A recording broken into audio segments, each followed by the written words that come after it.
Buenas tardes, mi nombre es Linda Evelina Acuña Hernández, soy docente de la Facultad de Psicología de la Universidad de Investigación y Desarrollo UDI.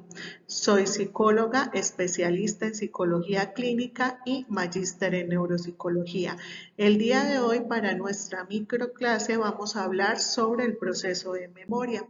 Este es uno de los procesos más importantes para nosotros debido a que nos ayuda a registrar, codificar, consolidar, evocar, almacenar e incluso recuperar la información que nosotros estamos registrando constantemente.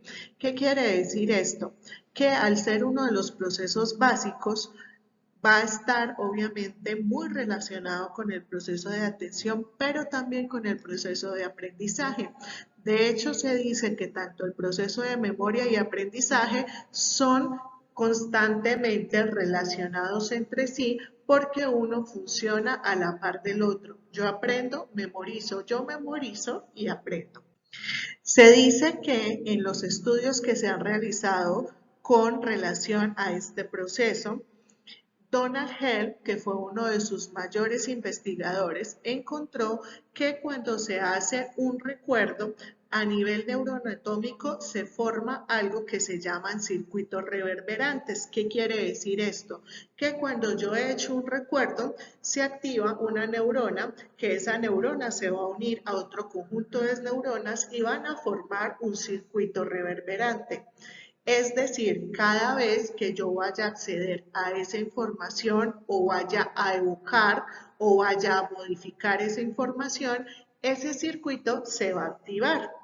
De hecho, se ha encontrado en estudios que están relacionados con la memoria traumática que para las personas que han sufrido traumas en su infancia o en cualquier circunstancia o periodo evolutivo de su vida, cuando hacen una asociación de un estímulo, por ejemplo, un olor, en el caso de las personas que han sido violentadas o abusadas físicamente, normalmente ellos recuerdan olores, recuerdan colores, recuerdan incluso sabores o incluso sonidos.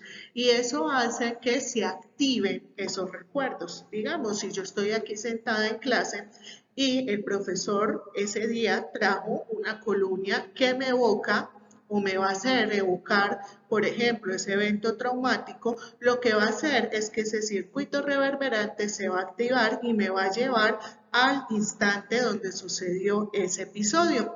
Por eso se dice que en los eventos traumáticos esos circuitos reverberantes están relacionados con la activación de esas experiencias vividas o también llamadas reminiscencias en el trastorno de estrés postraumático. Por tal motivo, esas reverberaciones son las que van a crear esa memoria a largo plazo. De hecho, Donald Hell decía que en la memoria a corto plazo no se logra o no se llega a hacer un circuito reverberante si esa información no es necesaria o si el sistema nervioso ha considerado que no es importante. Por tal motivo, la memoria tiene una gran implicación a nivel emocional y a nivel motivacional, como por ejemplo el caso que les daba anteriormente. Si yo he tenido un evento traumático que está ligado, ese recuerdo, esa experiencia, a una emoción, ya sea de miedo o ya sea de tristeza, va a tener muchísima más fuerza para que ese circuito se cree y va a tener mucha más facilidad para que yo acceda a él. Mientras que en una información que no es motivante para mí o la considero irrelevante, no voy a guardar esa información. Por eso el señor Hell decía que cuando estamos hablando de la consolidación de los recuerdos, estamos hablando de un circuito reverberante. Hay muchas modalidades de memoria. Dentro de las memorias a corto plazo podemos encontrar la memoria sensorial, la memoria de trabajo, la de a corto plazo o incluso las memorias más primarias. Se dice que esta memoria de trabajo está más relacionada con procesos o con estructuras más frontales. De hecho, esta memoria es una memoria muy corta y es la que utilizamos con información inmediata, por ejemplo, un número de teléfono.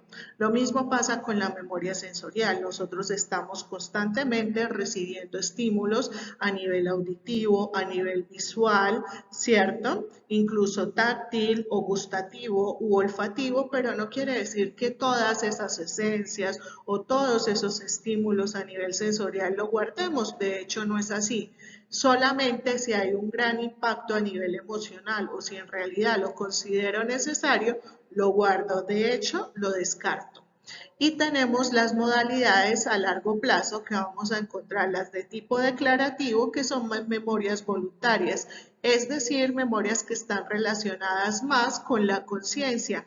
Yo decido qué información guardar y cuál no, mientras que la memoria declarativa es también llamada memorias implícitas o memorias que normalmente no somos conscientes de la forma en la que la adquirimos, pero logramos evocar esa información. Hay muchas estructuras encefálicas relacionadas con la memoria. Entre ellas podemos encontrar el lóbulo temporal, que es donde va a estar la estructura más importante de este proceso, que es el hipocampo, el cual se va a encargar de guardar y de registrar toda la información a largo plazo. También vamos a encontrar, como les decía anteriormente, esta estructura que también se va a encargar de no solamente registrar la información, sino también de hacer conexiones con otras estructuras a nivel cerebral para lograr acceder a esa información o incluso registrarla. Asimismo, vamos a encontrar estructuras como la amígdala, que normalmente se relacionan con el sistema límbico, pero no quiere decir que no tengan una gran implicación en la memoria. Como les decía anteriormente, entre el recuerdo más esté anudado con una emoción, más importante va a ser para nosotros, es decir, que vamos a acceder a esa información incluso con más facilidad porque ha sido muy importante a nivel emocional. Por tal motivo es importante para nosotros como psicólogos encontrar cuál de esos recuerdos está anudado a esas emociones más negativas. Asimismo, encontramos el lóbulo frontal que se va a encargar de memorias más procedimentales o, perdón, memorias más de trabajo, ¿cierto? O también vamos a encontrar un tipo de memoria que es la que llamamos metacognición, que es la sensación del saber. Por ejemplo, cuando llegamos a un parcial, nosotros tenemos una sensación de que sabemos incluso a veces más de lo que nos preguntan. Esto es una habilidad que tiene el ser humano. Aquí les dejo algunos videos recomendados. Que tengan un buen día. Muchas gracias. Feliz tarde.